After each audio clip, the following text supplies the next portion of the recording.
आपने फ्लो में बोला था, फ्लो में प्रेमचंद अग्रवाल जी ने भी बोला था। वो ठीक है, लेकिन मीडिया तो अपने हिसाब से काम करता है। देखो वो हमारे नियंत्रण में तो है नहीं। पार्टी ने उनको निकाला, हटा दिया। मैंने भी बहुत बड़ी बात बोली यार। हाँ। बहुत कुछ किया है मैंने। हाँ। तो उसका पार्टी एसेस कर रही होगी। मतलब भारतीय जनता पार्टी आपसे और किशोर उपाध्याय जी से बात कर करेगी सकती ना? है, क्या दिक्कत है? मेरी पार्टी है वो। हमको भी तो पूछ सकते हैं, हमें आपने ऐसे कैसे कहा, किस माइंडसेट से कहा। एक विषय सर, जैसे प्रेमचंद अग्रवाल जी ने जब एक शब्द बोला था, उस शब्द के बाद एक पूरा विद्रोह हुआ था, उन्हें आपकी माहौल बना और पार्टी ने उनको निकाला, हटा दिया। मतलब आप सोच कर देखिए कि मंत्रालय हट गया। क्या किशोर उपाध्याय जी को लेकर के, क्योंकि बहुत से लोग इस पे भी चर्चा कर रहे हैं, तो मैं आपसे स्पष्ट जानना चाहता हूं कि आप क्या सोच रहे हैं इस विषय में।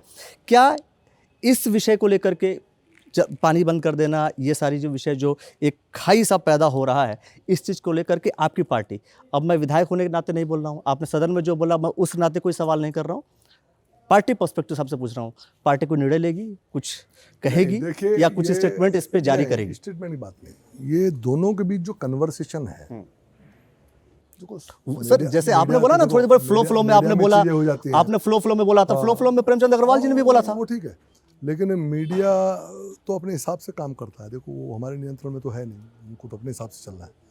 लेकिन जो नहीं, जब डिसीजन की बात आती है, पहली बात तो यह है कि किशोर उपाध्याय न कोई मंत्री हैं, न कोई ऐसा कुछ है कि उनसे कुछ लिया जाना है। पहली बात पार्टी का सुन लीजिए, पहली बात।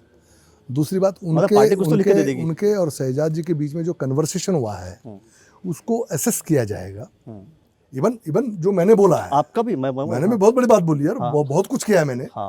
तो उसका पार्टी एसेस कर रही होगी। पार्टी को मुझसे बात, आप क्या सजेस्ट करेंगे? आप क्या सजेस्ट करेंगी? पार्टी मतलब पार्टी को क्या सजेस्ट करेंगे? पार्टी उनसे बात करना चाहिए, बात करेगी। शहजाद से तो बात कर नहीं सकते। नहीं, आप तो अपने मतलब भारतीय जनता पार्टी आपसे और किशोर उपाध्याय जी से बात कर सकती है, क्या दिक्कत है? मेरी पार्टी है वो। हमको भी तो पूछ सकते हैं, हमें आपने ऐसे कैसे कहा, किस माइंडसेट से कहा, आपका क्या सोच है, आपका क्या सोच है कि आपने वहां एक बात कह दी और मैंने तो खुलेआम डिक्लेयर किया कि above the party line, above the syllabus में अपनी बात कह रहा हूँ। ठीक। और आपने एक और शब्द बोला कि कुछ बातें मैंने बोली हैं, लेकिन मैं फ्लो में मैंने बोला है। आपने बोला गलत बोला, लेकिन फ्लो में। प्रेमचंद अग्रवाल जी ने भी बोला सर, प्रेमचंद अग्रवाल जी ने भी बोला, रॉन्ग कन्वर्सेशन नहीं था सर। मतलब गलत नहीं बोला। तुम्हारी भाषा बता रही तुम उत्तराखंडी नहीं हो, ऐसा नहीं है। जब हम उत्तराखंड की बात करते हैं, उत्तराखंड के हितों की बात करेंगे और कोई उसमें इंटरवीन करके उन हितों पर बात नहीं करने देगा, तो फ्लो है ना सर। तो उससे ये लगता है कि वो व्यक्ति उत्तराखंड का हित नहीं चाह रहा है। जो उत्तराखंड का हित नहीं चाहेगा, उत्तराखंड कैसे मानूंगा मैं? फ्लो में ना सर। नहीं, कोई फ्लो में बात होती है। अब इतना तो वो सदन है, इतना तो होना भी चाहिए। तभी तो लोगों ने सवाल किया था कि प्रेमचंद अग्रवाल जी को लेकर के इतना माहौल और बाकी जो लोगों ने बोला उसको लेकर के इतना माहौल क्यों नहीं बना। खैर छोड़िए।